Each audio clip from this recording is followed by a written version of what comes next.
Hello everyone, welcome back to the course on Construction Management and Entrepreneurship for 5th semester VTU students.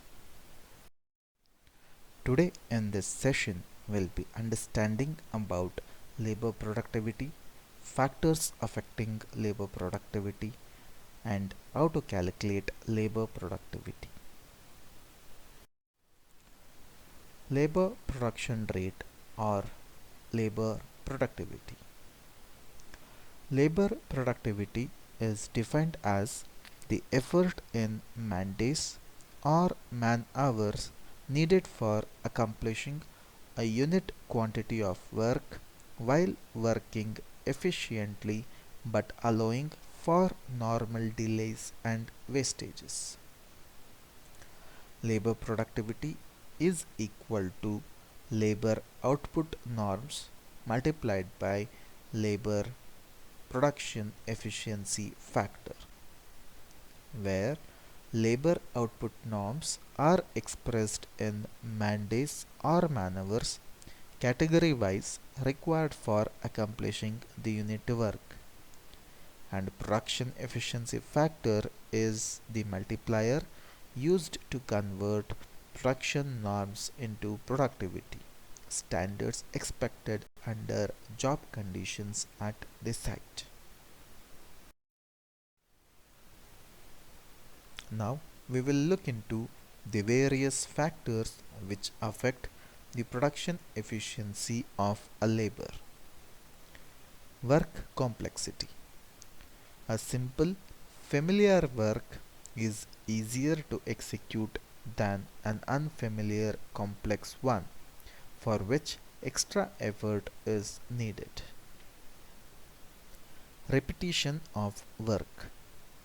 The first time execution of an unfamiliar work needs extra effort and results in low output. The skills acquired in the process when utilized over a period of time to execute similar works improves productivity rate. Quality control. Stringent quality control in sensitive projects like construction of nuclear reactors involve frequent inspection and elaborate documentation, which is time consuming. They increase the non-productive time of the laborers. Equipment intensive tasks. Equipment intensive tasks are less susceptible to productivity changes than the labor intensive ones. Supervision. An efficient and effective supervision can get a higher productivity from workers. Climatic and weather conditions. Generally, under average weather conditions, the labor continue working at same productivity level. But extreme weather situations and seasonal changes affect both productivity as well as work performance. Labor availability. Labor productivity also depends upon the employment opportunities available in the market. If the jobs are plenty and labor is scarce, the productivity of the labor tends to become less. Role of management. The project management has a key role to play in planning and controlling the productivity. It is responsible for specifying the weekly target of work to be accomplished by the workers as well as how the works are to be executed and using which resource. Now we will try to calculate the labor productivity for different working conditions in a construction site. For that, we generally use two basic equations to solve for ideal productivity. Production rate, which is equal to the product of productivity and the number of crew members working for that particular activity. Total duration of an activity can be calculated by dividing the total quantity of work executed by the production rate. Now we will look into an example. Calculate the duration required for the construction of a solid block masonry wall without finishing. Number of crews required is equal to 2, which includes 1 mason and 1 helper. Total quantity of work to be completed is equal to 600 square meter. Productivity is equal to 20 square meter per day per crew. Working time is equal to 10 hours per day. Solution. First we will be calculating the production rate, which is equal to the productivity multiplied by the number of crew working for that particular activity, which is equal to the productivity is 20 square meter per day per crew multiplied by the number of crew, which is equal to 2. That gives us the production rate as 40 square meter per day.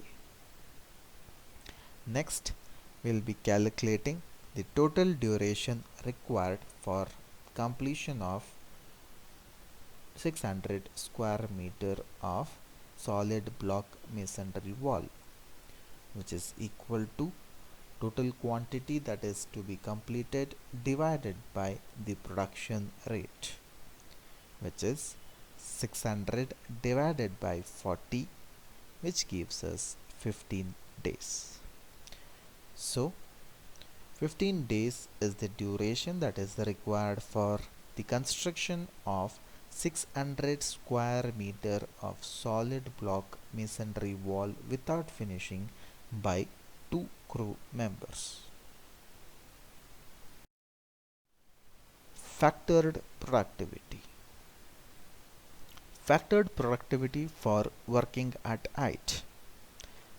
Whenever a worker or a labor is working at different elevation or different height, the productivity reduces. One is because the material has to be transported from ground level to higher level or lower level, and the wastage of time would be more when the materials have to be shifted from one place to another place at different elevation. Also, when the worker is working at certain height or below the ground level, there would be some sort of nervousness, etc., that would be there within the labor that may reduce the productivity to some extent. Now we will look into an equation in order to determine the factored productivity for workers who is working at different height apart from the ground level, which is equal to the given equation, where A is the productivity at ground level, X, Y and Z are factored productivity for working at height. And to calculate the total duration that is required to complete the activity, we can calculate by dividing the total quantity of work to be executed divided by the factored productivity multiplied by the number of crew members who will be deputed for completion of that particular activity. Now we will take up an example to solve for the factored productivity. Calculate the duration required for the construction of a solid block masonry wall without finishing done at a height between 8 to 15 meters. Number of crews is equal to 2, 1 mason and 1 helper. Total quantity of work to be executed is 600 square meter. Productivity at ground level is 20 square meter per day per crew. Assume the factored productivity for working at height as follows. Scaffolding and other equipment, which is zero point 0.9. Movement of materials is 0.9. Safety precaution for working at height is 0.95. Also, the working time is 10 hours per day. Now, we will solve for the total duration required. Now, we will calculate the factored productivity using the equation. And if we substitute all the values, we have A is equal to 20, X is equal to 0.9, Y is equal to 0.9 and Z is equal to 0.95. If we substitute and solve, we are going to get the factored productivity as 15 square meter per day. Once we get the factor productivity, next step is to calculate the total duration for that particular activity, which is obtained by dividing the total quantity of work to be executed divided by the factored productivity multiplied by the number of crew members, which gives us 600 divided by 15 into 2, which gives us 20 days.